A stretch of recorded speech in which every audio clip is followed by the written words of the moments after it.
एक छोटी सी लड़की रात होते ही उसके रूम में एक आत्मा आकर उसे डराती है। वो आत्मा उस लड़की के जरिए अपना बदला लेना चाहती है, लेकिन क्या है इस बदले के पीछे का राज और आखिरकार उस आत्मा के साथ ऐसा क्या हुआ जिसकी वजह से वो किसी को मारना चाहती है। यही देखेंगे हम आज की हॉरर कहानी में। दोस्तों, इस कहानी में आपको एक इंसान के अंदर शैतान दिखाई देगा और ये थ्रिल से भरी हॉरर कहानी आपको जरूर पसंद आएगी। इसीलिए दोस्तों वीडियो को एंड तक जरूर देखिए। तो दोस्तों, मेरा नाम है किरण और आप देख रहे हैं हॉरर बॉक्स हिंदी। दोस्तों, अगर आपको भी ऐसे ही हॉरर थ्रिलर मूवी देखना पसंद है तो हमारे चैनल को सब्सक्राइब जरूर कीजिए, क्योंकि हम आपके लिए ऐसे ही अमेजिंग वीडियोस लाते रहते हैं। तो चलिए बिना किसी देरी के शुरू करते हैं आज की कहानी। कहानी की शुरुआत होती है दो ट्विंस बच्चों से, जिसमें से एक का नाम है प्रभु और दूसरे का नाम है काथिर। अब दोस्तों, ये दोनों अपने नाम की तरह ही होते हैं। मतलब कि प्रभु एक बहुत ही सिंपल, शांत और सीधा साधा लड़का है, तो वही दूसरी तरफ काथिर एक बहुत ही ज्यादा गुस्सैल और बदमाश लड़का है। वो किसी की भी एक भी बात नहीं सुनता और लड़ाई झगड़ा करते रहता है। उसके माता पिता उसे सुधारने की कोशिश तो करते हैं, लेकिन काथिर जैसे जैसे बड़ा होता जा रहा था उसकी बदमाशियां और भी ज्यादा बढ़ रही थी। अब ऐसे ही एक दिन काथिर के पिताजी उससे गुस्सा होकर उसे एक पेड़ से बांध देते हैं, लेकिन रात हो जाने पर जब वो उसे चेक करने के लिए जाते हैं तो वो वहां पर नहीं था। दरअसल दोस्तों, यहाँ पर बात यह थी कि उसे एक पागल इंसान उठाकर ले गया था और वो पागल इंसान ऐसे ही लोगों को तड़पा तड़पा कर मारता था। अब वो जंगल में काथिर को भी ऐसे ही दौड़ा दौड़ा कर मारना चाहता था, लेकिन दोस्तों यहाँ पर तो हमें पता है कि काथिर बहुत ही ज्यादा होशियार है। काथिर पहले तो उस पागल आदमी से बचता है और उसके बाद एक पत्थर लेकर उसे ही खत्म कर देता है। अब दोस्तों यहाँ पर हम देख पाते हैं कि उस दिन के बाद काथिर बहुत ही ज्यादा खूंखार हो चुका है। खैर, अब दोस्तों ऐसे ही 20 साल बीत जाते हैं। यहाँ पर हमें पता चलता है कि प्रभु अब बहुत बड़ा हो चुका है और उसकी एक फैमिली भी है, जिसके अंदर उसकी बीवी जिसका नाम है भुवाना और उसकी एक बेटी जिसका नाम है सत्या, ये तीनों मिलकर रहते हैं। यहाँ पर हमें प्रभु की बेटी सत्या की थोड़ी बहुत डिटेल्स बताई जाती है, जिससे कि सत्या का जन्म कब हुआ, वो कैसी बड़ी हो गई और फिलहाल वो 12-13 साल की हो चुकी है। खैर, अब दोस्तों उसके बाद हमें प्रभु के एक दोस्त को दिखाया जाता है जिसका नाम है गुना। और दोस्तों इसे तो आप जानते ही होंगे, यह आदमी सभी मूवी में कॉमेडी का किरदार निभाता है। अब दोस्तों उसके बाद हम देखते हैं प्रभु की फैमिली एक बार ट्रिप पर जाती है, लेकिन वहां पर अचानक से सत्या की तबीयत बिगड़ जाती है। यहाँ पर हम देख पाते हैं कि इस घटना के बाद सत्या बहुत अकेली रहने लगी थी। ना ही वो किसी के साथ घुल मिलती और ना ही वो किसी के साथ ज्यादा बातचीत करती। अब दोस्तों सत्या का ये बदला हुआ नेचर उसकी स्कूल टीचर देख लेती है कि वो अपने फ्रेंड के साथ बातें नहीं कर रही है और बहुत अलग अलग रहने लगी है। उसके बाद वो स्कूल टीचर ये बात उसकी फैमिली को बता देती है। अब सत्या के बारे में ये बात सुनकर प्रभु भी थोड़ा परेशान हो जाता है और रात को जब वो सत्या के कमरे के बाहर था तब उसे कुछ आवाजें सुनाई देती है, जहाँ पर सत्या किसी के साथ बातें कर रही थी। वो कहती है कि मैं अपने पापा को ये बात कैसे बताऊंगी, मैं आज नहीं बल्कि उन्हें कल बताऊंगी। अब ये सुनने के बाद प्रभु तुरंत ही उस कमरे का दरवाजा खोलता है और अंदर चला जाता है। वो सत्या से पूछता है कि तुम किसके साथ बात कर रही थी। यहाँ पर सत्या घबरा गई थी और वो झूठ बोल देती है कि कुछ नहीं, मैं तो यहाँ पर मेरी डॉल के साथ बातें कर रही थी। लेकिन दोस्तों जैसे जैसे दिन बीतते जा रहे थे सत्या की हालत और भी ज्यादा खराब होती जा रही थी। प्रभु भी इस बात को ऑब्जर्व कर रहा था और ये देखकर वो थोड़ा परेशान भी हो जाता है। प्रभु यहाँ पर क्लियरली सुन पा रहा था कि रात को सत्या किसी न किसी से जरूर बातें करती है। अब इस बात का पता लगाने के लिए प्रभु अपनी बेटी सत्या के कमरे में एक डिवाइस लगा देता है, जिससे कि वो क्लियरली सुन सके कि कमरे के अंदर क्या बातें हो रही है। अब दोस्तों रात को सत्या किसी के साथ बात कर रही थी और यहाँ पर बाहर प्रभु सुन रहा होता है। सत्या कहती है कि वो डिवाइस मैंने यहाँ पर नहीं रखा है, वो तो मेरे पापा ने रखा होगा। उसके बाद उस कमरे में जो कोई भी है वो उसे उस डिवाइस को तोड़ने के लिए कहता है। अब सत्या वैसा ही करती है और उस डिवाइस को तोड़ देती है। अब दोस्तों ये घटना देखने के बाद प्रभु समझ जाता है कि हालात बहुत ज्यादा बदतर हो चुके हैं। इसीलिए वो अगले ही दिन शांति से अपनी बेटी सत्या को बहुत ही प्यार से इसके बारे में पूछता है। वो उसे कहता है कि तुम मुझे बताओ कि तुम्हारे साथ क्या हो रहा है, तभी तो मैं तुम्हारी मदद कर पाऊंगा। और दोस्तों फाइनली यहाँ पर सत्या बहुत ही ज्यादा रोने लगती है और वो कहती है कि उसे एक साइकेट्रिस्ट के पास जाना है। दोस्तों उसके बाद हम देखते हैं प्रभु उसे एक साइकेट्रिस्ट के पास लेकर जाता है, जहाँ पर सत्या बताती है कि उसका एक नया दोस्त बन गया है और उसका नाम है सोनू।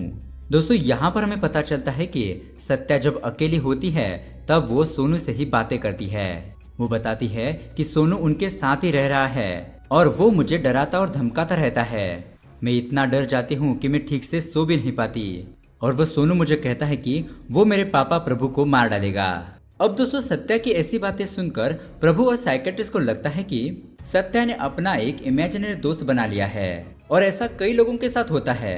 जो लोग बहुत ज्यादा अकेलापन महसूस करते हैं वो ऐसे ही इमेजिनरी वर्ल्ड में रहते हैं और उन सारी बातों को सच मानने लगते हैं। लेकिन दोस्तों यहाँ पर सत्या का कहना था कि सोनू रियल में है, वो कोई उसकी इमेजिनेशन नहीं है। खैर अब प्रभु सत्या की दवाइयाँ लेकर घर पर वापस आ जाता है और प्रभु सत्या के पास ही सोता है ताकि वो खुद देख सके कि सत्या के साथ क्या हो रहा है। अब वहाँ पर सो जाने के बाद प्रभु को एक सपना आता है, जहाँ पर वो अपने सपने में अपने पास्ट को देखता है। कहानी वापस से पास्ट में उस टाइम में चली जाती है जहाँ पर हम छोटे प्रभु और काथिर को देखते हैं, जहाँ पर हम देख पाते हैं कि काथिर एक अजीबी लड़का बन चुका है। वो अपने भाई प्रभु को एक बॉक्स के अंदर बंद कर देता है और गुस्से में आकर अपने ही पिता को मार डालता है। अब इस घटना के बाद उसकी माँ पहले तो प्रभु को उस बॉक्स के बाहर निकालती है और अपने पति को मरा हुआ देखकर बहुत ज्यादा रोने लगती है। लेकिन इसके बावजूद भी वो इस बात को पुलिस को नहीं बताती। वो पुलिस से ये बात छुपाती है कि मेरे पति का खून मेरे बेटे ने ही किया है।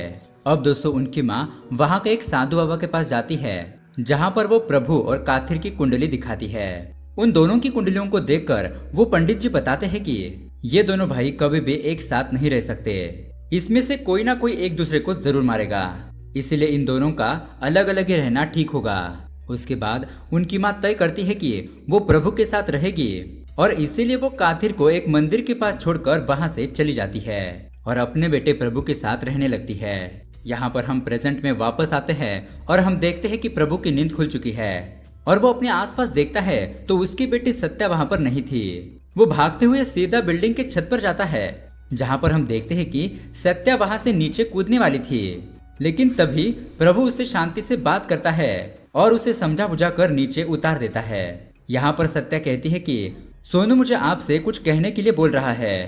प्रभु पूछता है वो क्या बात है, वो क्या कहना चाहता है। सत्या कहती है काथिर।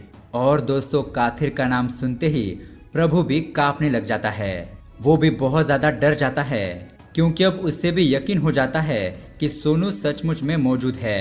क्योंकि दोस्तों प्रभु के ट्विंस भाई कातिर के बारे में किसी को भी कुछ भी पता नहीं था।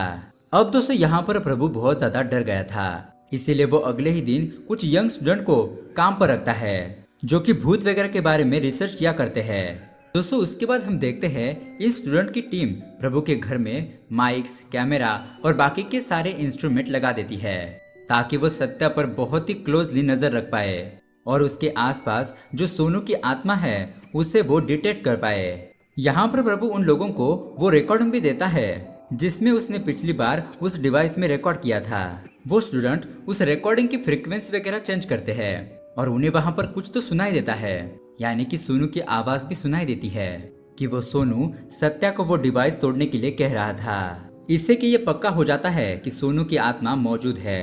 लेकिन दोस्तों तभी अचानक उस कमरे की लाइट चली जाती है और सत्या वहां से गायब हो चुकी थी।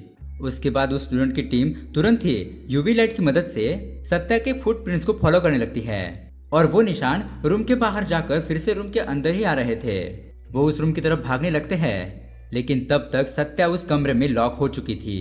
उसके बाद प्रभु और बाकी के लोग उस कमरे का दरवाजा तोड़ने की कोशिश करते हैं, लेकिन तभी अचानक वो दरवाजा अपने आप ही खुल जाता है। और दोस्तों यहाँ पर सत्या मराठी मध्ये बोलते और वो भी सोनू की आवाज में। यहाँ पर सोनू की आत्मा कह रही थी कि प्रभु को उसका एक काम करना होगा और तभी वो सत्या के शरीर को छोड़ेगा।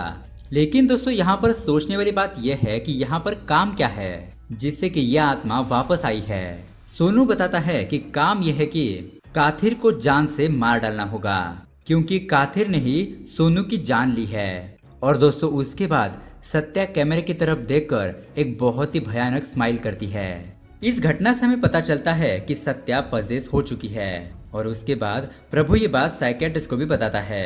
वो साइकेट्रिस्ट कहता है कि वो एक स्पिरिचुअल हीलर भी है और सत्या के केस में यही बेहतर होगा कि वो लोग वैसा ही करे जो सोनू उनसे करवाना चाहता है। यानी कि दोस्तों, प्रभु को अब काथिर को मारना होगा और ऐसा करते ही सोनू की आत्मा सत्या को छोड़ देगी। अब दोस्तों यहाँ पर सोनू की आत्मा सत्या से एक वीडियो बनवाती है जो कि उसके फोन में था और इसी वीडियो के जरिए हमें काथिर की आगे की कहानी बताई जाती है। तो दोस्तों, जब काथिर को उसकी माँ ने मंदिर में छोड़ा था उसके बाद काथिर को बहुत सारी प्रॉब्लम का सामना करना पड़ा क्योंकि वो एक बच्चा था और उसे अपना पेट भरने के लिए कुछ ना कुछ तो करना ही था। लेकिन दोस्तों, जैसा कि हम जानते हैं काथिर बहुत ज्यादा गुस्से वाला था। वो कई बड़े बड़े लोगों को मारकर जिंदा रहता है। काथिर को किसी भी जीव को मारने में बहुत ज्यादा मजा आता था, चाहे वो इंसान हो या फिर कोई जानवर। उसके अंदर ये अजीब सी एक आग थी, तभी तो उसने अपने पिता को भी मार डाला। खैर, अब दोस्तों काथिर भी समय के साथ बड़ा हो जाता है और उसकी मुलाकात एक खूबसूरत लड़की से होती है जिसका नाम है माधुरी। काथिर को माधुरी से प्यार हो जाता है और यहाँ पर हमें ये बात पता चलती है कि माधुरी बोल नहीं सकती और उसके कुछ समय बाद माधुरी और काथिर ये दोनों शादी कर लेते हैं। उनके 2 बच्चे भी होते हैं और दोस्तों अजीब बात तो ये थी कि वो भी ट्विंस थे। उनमें से एक का नाम है सोनू और दूसरे का नाम है मनु। दोस्तों यहाँ पर हम देख पाते हैं कि काथिर अपने परिवार से बहुत ज्यादा प्यार करता था, लेकिन उसके अंदर अभी भी वो चुल थी किसी को भी मारने की। इसीलिए वो हर रात जंगल में शिकार करने के लिए जाता ताकि अपने अंदर के जानवर को शांत रख सके। अब दोस्तों ऐसे ही एक दिन कुछ टूरिस्ट लोग काथिर के पास आते हैं और वो लोग उसके साथ बहुत ही बदतमीजी करने लगते हैं, उससे गांजा वगैरह मांगने लगते हैं। लेकिन यहाँ पर काथिर उनको इग्नोर करता है।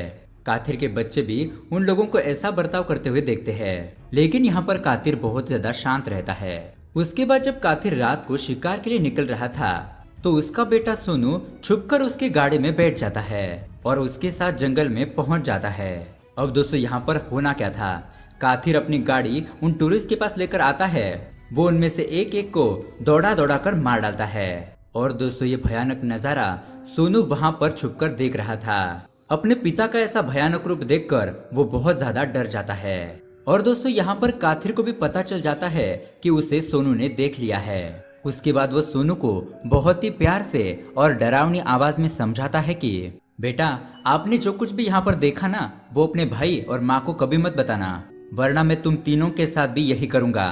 समझ में आया? अब दोस्तों सोनू ये बात सुनकर बहुत ज्यादा डर जाता है। पहले कुछ दिनों में वो कुछ भी नहीं बताता, लेकिन उसके बाद वो अपने भाई और माँ को सब कुछ बता देता है, जिससे कि घर में सभी लोग काथिर से बहुत ज्यादा डरने लगते हैं। अब काथिर को भी ये बात समझ में आती है और वो अपने फैमिली से कहता है कि देखो, मैंने कभी तुम लोगों के ऊपर हाथ उठाया, कभी तुम लोगों के ऊपर गुस्सा किया नहीं ना, तो फिर तुम लोग इतना क्यों डर रहे हो मुझसे? मैं तुम लोगों को कुछ भी नहीं करूंगा, मुझ पर विश्वास रखो, मुझसे डरना छोड़ दो। लेकिन दोस्तों अब उन लोगों को पता चल चुका था कि काथिर एक खूनी है, तो उन तीनों का डर के मारे बहुत ही बुरा हाल था। वो बस काथिर से एक ही रिक्वेस्ट करते हैं कि उन लोगों को वहां से जाने दे। वो लोग पुलिस को कुछ भी नहीं बताएंगे कि काथिर ने किस किस को मारा है, वो बस अपनी एक अलग जिंदगी जिएंगे। लेकिन दोस्तों काथिर जब ये बात सुनता है तो उसका तो दिमाग ही सटक जाता है, उसे बहुत ज्यादा गुस्सा आता है और इसी कारण वो अपने बीबी और बच्चों को बांध कर रखने लगता है। दोस्तों यहाँ पर पहले कुछ दिन तो ऐसा ही चलता है, लेकिन एक रात माधुरी काथिर को नींद की दवाइयां देकर बेहोश कर देती है और बच्चों को लेकर घर से भागने लगती है। वो सभी एक नाव में बैठकर वहां से जा रहे थे, लेकिन पता नहीं कैसे काथिर वहां पर पहुंच जाता है और उस नाव को अपने ओर खींच लेता है। उसके बाद यहाँ पर लड़ाई झगड़ा होने लगता है, बच्चे रोने लगते हैं और यहाँ पर एक ऐसा मोमेंट आता है जहाँ पर माधुरी काथिर के सिर पर डंडे से वार करती है और यहाँ पर काथिर गुस्से से तुरंत ही माधुरी को चाकू से स्टैब कर देता है, जिससे कि वहीं पर माधुरी की मौत हो जाती है। काथिर जब पीछे मुड़कर देखता है तो इसी लड़ाई झगड़े में सोनू भी मारा गया था और अब बस यहाँ पर मनु ही बच चुका था। उसके बाद काथिर मनु को अपने साथ रखता है और मनु को भी ना चाहते हुए डर के मारे उसके साथ ही रहना पड़ता है। और दोस्तों यहाँ से हमें पता चलता है कि जब सोनू की डेथ हुई थी तो उसके बाद उसकी आत्मा ने सत्या को पजेस कर लिया था। अब दोस्तों यहाँ पर हम प्रेजेंट में आते हैं और ये कहानी सुनने के बाद प्रभु, उसका दोस्त गुना, साइकेट्रिस्ट और सत्या काथिर के गांव पर पहुंच जाते हैं। यहाँ पर हम क्लियरली देख पाते हैं कि सोनू ने अब पूरी तरीके से सत्या को पजेस कर लिया था वो अपने पिता काथिर को मारना चाहता था और अपने भाई को बचाना चाहता था। अब दोस्तों उसके बाद ये लोग पहले मनु के स्कूल में जाते हैं और यहाँ पर गुना मनु से बात करने की कोशिश करता है, लेकिन मनु तो डर के मारे वहां से भाग जाता है। लेकिन यहाँ पर सत्या, जिसके शरीर के अंदर सोनू की आत्मा थी, वो मनु से बात करने लगता है। यहाँ पर हमें पता चलता है कि सोनू और मनु एक सीक्रेट लैंग्वेज में बात करते थे और सत्या यहीं पर वही लैंग्वेज का इस्तेमाल करती है, जिससे कि मनु समझ जाता है कि सत्या के अंदर मनु की आत्मा है। और दोस्तों इस कहानी में हमें बताया गया है कि जो ट्विंस होते हैं वो एक दूसरे की प्रेजेंस को महसूस कर सकते हैं, क्योंकि जब प्रभु उस गांव में आया था तब यहाँ पर काथिर को उसकी प्रेजेंस फील हो गई थी। खैर अब उसके बाद रात को प्रभु मनु से जंगल में जाकर मिलता है, लेकिन दोस्तों ये बहुत ही ज्यादा रिस्की था, क्योंकि दोस्तों काथिर को तो पहले से ही जंगल का चप्पा चप्पा मालूम है और हमें पता भी है कि काथिर कैसे जंगल में लोगों की हंटिंग भी करता है। और दोस्तों यहाँ पर होता भी वैसा ही है। काथिर प्रभु और मनु को जंगल में देख लेता है। यहाँ पर प्रभु काथिर से कहता है कि हम लोगों को जाने दो, हम तुम्हारे बारे में पुलिस को कुछ भी नहीं बताएंगे, बस मनु को मेरे साथ जाने दो। वो कहता है कि तुम जा सकते हो लेकिन मनु यही रहेगा। अब यहाँ पर प्रभु और काथिर के बीच बहुत बड़ी लड़ाई होने लगती है, लेकिन प्रभु तो ठहरा बहुत ही सीधा साधा आदमी। वो इस खूंखार काथिर के साथ कैसे लड़ेगा, वो उसके सामने टिक ही नहीं पा रहा था। यहाँ पर काथिर प्रभु को बहुत ही ज्यादा मारने पीटने लगता है। काथिर उसे मारने ही वाला था, लेकिन वो अपने भाई को कहता है कि मैंने तुमसे कभी प्यार नहीं किया। और दोस्तों उसी टाइम पर मनु वहां पर काथिर के पैरों पर स्टैप कर देता है और सत्या यानी कि उसके अंदर जो सोनू की आत्मा थी वो काथिर को तीर मारती है। यहाँ पर सब लोग मिलकर काथिर को मारने की कोशिश कर रहे थे, लेकिन वो किसी के भी कंट्रोल में नहीं आ रहा था। अब काथिर यहाँ पर सत्या को मारने के लिए दौड़ता है, लेकिन मनु फिर से काथिर पर हमला करके सत्या को बचाता है और कहता है कि ये सत्या नहीं बल्कि सोनू है। अब काथिर यहाँ पर किसी से भी कंट्रोल नहीं हो रहा था, इसीलिए मनु उसे धमकी देता है कि वो इस पहाड़ी से कूद जाएगा। यहाँ पर काथिर उसे रोकने की कोशिश करता है और यही मौका देखकर प्रभु काथिर के साथ पहाड़ी से नीचे गिर जाता है, यानी कि शायद वो दोनों ही मारे गए। और ये देखकर यहाँ पर सत्या के शरीर से सोनू निकल जाता है, यानी कि अब सत्या बिल्कुल भी ठीक हो गई थी। अब दोस्तों अचानक हम देखते हैं प्रभु उस पहाड़ी से ऊपर आता है। इसका मतलब प्रभु जंप करने के बाद भी जिंदा था और ऐसा लग रहा था कि काथिर मारा गया होगा, लेकिन यहाँ पर किसी को भी यकीन नहीं हो रहा था कि काथिर मर सकता है। इसलिए मनु प्रभु से कहता है कि आप अपनी ट्विंस की इंस्टिंक्ट यूज करके पता लगाओ, महसूस करो और बताओ कि क्या काथिर अभी भी जिंदा है। यहाँ पर प्रभु अपनी आंखें बंद करता है और कुछ ही सेकंड बाद तुरंत ही अपनी आंखें खोलता है। और दोस्तों ये कहानी यहीं पर खत्म हो जाती है। तो दोस्तों आपको क्या लगता है, क्या काथिर बच गया होगा? आपकी राय हमें कमेंट करके जरूर बताएं। साथ ही आपको ये मूवी कैसी लगी ये भी बताएं और ऐसे ही अमेजिंग हॉरर मूवी देखने के लिए हमारे चैनल को सब्सक्राइब जरूर कीजिए। Thanks for watching.